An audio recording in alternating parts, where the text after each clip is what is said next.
ఇలాంటి డేటా సెంటర్ను మన దేశానికి చెందిన అదాని లాంటి గొప్ప కంపెనీ కడుతుందని గొప్పగా గర్వంగా చెప్పుకోవాల్సింది పోయి చెప్పుకోవాలి కదా, 27,000 కోట్లు ఎవడు పెడతాడండి? $10 బిలియన్ తీసుకొచ్చి కేంద్ర ప్రభుత్వము, సింగపూర్ గవర్నమెంట్, వైఎస్ఆర్సీపీ గత ప్రభుత్వము 87,000 కోట్ల పెట్టుబడి ఇన్ని పెట్టిన తర్వాత గూగుల్ వస్తుంది.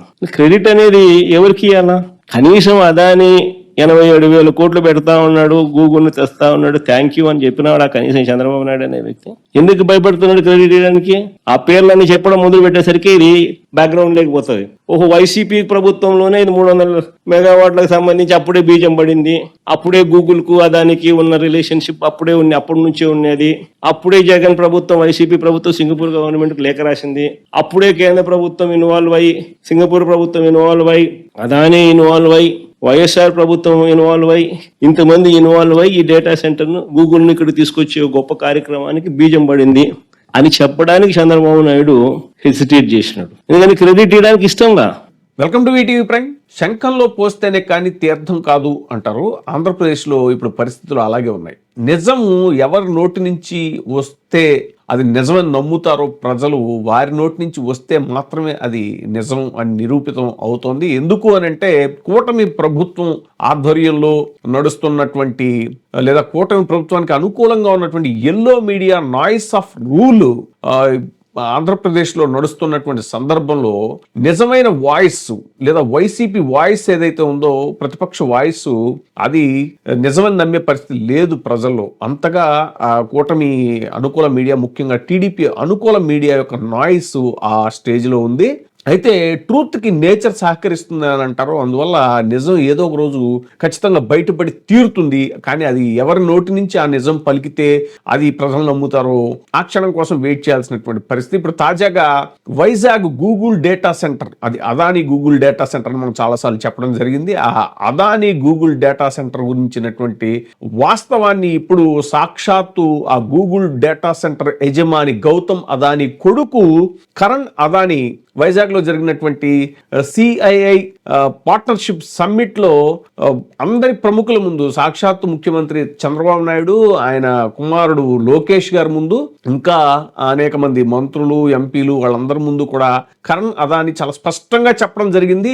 గూగుల్ ఈ Adani centre, Adani data centre ఏదైతే ఉందో ఇది అదాని పెట్టుబడులు మాకు కొత్త కాదు అనేటువంటి మాటను ఆయన చెప్పారు. It's not new for us. ఏపీలో మేము ఆల్రెడీ ఎప్పుడో ఈ ప్రపోజల్ ఉంది, సో ఇప్పుడు ల్యాండ్ అయ్యాము అనేలాగా చెప్పారు ఆయన. సో దీంతో అంతకుముందు కూటమి ప్రభుత్వం అసలు అదాని డేటా సెంటర్ని ఎక్కడ చెప్పనే లేదు.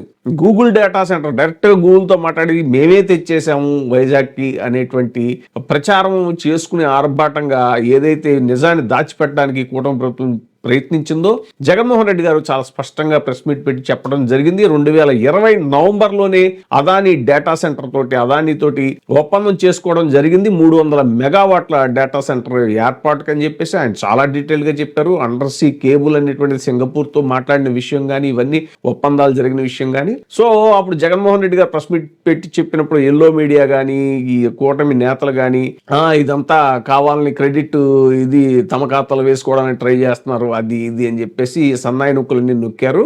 సో ఇప్పుడు స్పష్టంగా గౌతమ్ అదాని కొడుకు కరణ్ అదాని అందరి సమక్షంలో చెప్పడం జరిగింది చాలా క్లియర్గా. కాబట్టి వాస్తవాలు అనేటువంటి కొంచెం ఆలస్యంగా వెలుగులోకి వచ్చినా కూడా కూటమి ప్రభుత్వం చేస్తున్నటువంటి కుట్రలో ప్రతి దాన్ని క్రెడిట్ చోరీ అనేటువంటిది మనం చాలా సందర్భాల్లో చెప్పుకున్నాము. చంద్రబాబు నాయుడు గారికి 40 ఏళ్ల రాజకీయ అనుభవంలో ఆయనదైన ముద్ర వేసుకోవటం మానేసి జగన్మోహన్ రెడ్డి గారు లేకపోతే అంతకుముందు రాజశేఖర రెడ్డి గారు చేసిన పనులన్నీ కూడా తన ఖాతాలో వేసుకోవడానికి ప్రయత్నించడం ఏంటి, ఆ హుందాతనం లేకపోవడం ఏంటి? ఈ వయసులో కూడా ఆయనకి ఇంత రాజకీయ అనుభవం ఉన్నటువంటి వ్యక్తికి తనదైన ముద్ర, పాలనా ముద్ర లేకపోవడం ఏమిటి అనేటువంటిది ఇప్పుడు రాజకీయ పరిశీలకుల్లో జరుగుతున్నటువంటి చర్చ.